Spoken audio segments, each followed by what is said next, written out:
Judd, yet another classic with John Higgins and a superb fight back. That must feel very satisfying.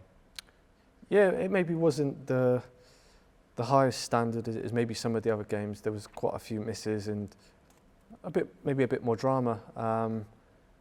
Disappointing start to go 3-0 down. Could have been 4-0 down. Missed a red that he probably should have got with the balls quite nicely placed, and just felt after that the game turned around a little bit. I was getting a few chances. Probably should have been in the lead maybe at 5-4. I potted a really good red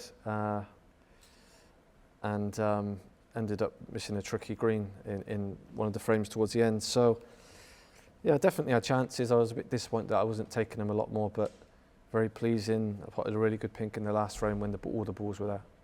Yeah, as you say, maybe a few misses here and there, which, as you say, made it all the more dramatic. But you've had some great battles with John over the years, haven't you? How much have you sort of relished that rivalry with him? You've had some incredible matches.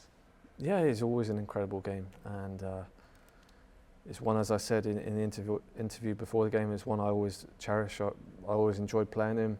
I always know that I'm going to have to play somewhere near my best. I think today obviously wasn't at my best, but I managed to just dig in and kind of just do what maybe John does in Mark. So we just have to kind of drag you off the table. Don't give in too easy. So yeah, I just kind of waited for my chances and they came, and it's always pleasing when you've got maybe like a real pressure shot in the last round, the pink. If I missed it, all the balls were there and he would have cleared up. So it was nice to pot them under the utmost pressure, and they're probably the ones that maybe I was missing last season. Yeah, he said before the season started that he could maybe see the end in sight for his career. So I suppose it makes it all the more important to cherish these matches that you do still have left with him. Yeah, I mean, playing like he has done this tournament, he had probably the toughest draw you can get. Not including me, but I mean, I think he played Sean and then Kyron, and then it was me and then maybe Mark Selby or Barry Hawkins. So I mean, you're not doing too bad. He beat them quite comfortably, and maybe he should have beat me today as well. So there's nothing to be too downhearted about. I think from where his game has been, I think it was a lot better this tournament.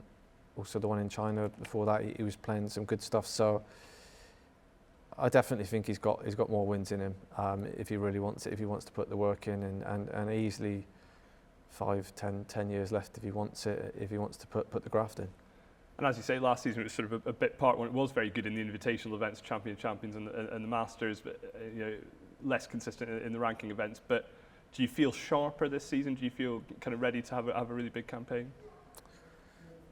Yeah, I mean, I felt sharp at the start of last season, but it's just a few bad results early on. I think just not when you don't win early on, you kind of just depletes your confidence and your belief. So the difference this season has just been night and day from playing in a couple of events early on, winning and getting the confidence, and then coming here. Just a thing like the game against Chris Wakeland, I could easily have been out and already at home for 2 days. Now I'm playing in the final. So that's how fine the line is. It's something that I always say. There were so many times last season where I probably should have won and ended up going out. This time I should have been out and I'm in the final. So every season is so different. You've just got to just take it when it comes.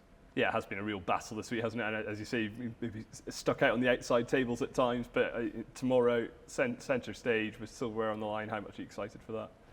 Yeah, centre court, so it's nice to obviously play the semi-final on the table, and conditions were a lot better. It's still sticky, but the actual cloth was playing a lot better today, so a lot easier to score, screw back and everything. That I enjoy. The balls were splitting a lot better, so whoever is going to be in the final is going to be a very great game. And as you say, if you can get that Silverware now, then it's going to be huge for the season going forward, isn't it?